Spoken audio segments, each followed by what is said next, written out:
የዚህ ቪዲዮ ዋና ዓላማ የአርማታ ብረት ወይንም ፌሮ ኪሎግራሙ እንዴት እንደሚሰራ ለማሳየት ነው።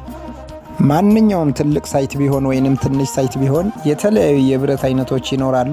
ከዚህ ውስጥ በዋናነት የምንጠቀምበት ፎርሙላ ሳይት ላይ 0.22 ሲባዛ ዲያሜትር ኦፍ ሪባር ስኩዌር ተደርጎ ሲካፈል ለ36 ሲባዛ በሌንግዝ ወይም ዲ ስኩዌር ኦቨር 162 ዲ ማለት ዲያሜትር ኦፍ ሪባሩ ማለት ነው በማድረግ የአርማታው ኪሎግራም መስራት ይቻላል ማለት ነው። በዚህ ቪዲዮ እንደምታዩት 0.226 ስኩዌር ሲባዛ በ1 ሜትር ሲካፈል ለ36 1 ሜትር ማለት ቤርጋ ሙሉ ማይሆኑ ብረቶች ሊኖሩ ስለሚችሉ ቅድሚያ የ1 ሜትሩ ቢታወቅ ከዛ በኋላ በፈለጋችሁት ሜትር ቢሆን ማባዛት ይቻላል ማለት ነው። በዚህ ቪዲዮ እንደምትመለከቱት እንዳያችሁትም ያው የብረቱ ፐር ሜትር የ1 ሜትሩ ለእያንዳንዱ የብረት አይነት በዚህ ፎርሙላ በመጠቀም ኪሎውን ማውጣት ትችላላችሁ ማለት ነው።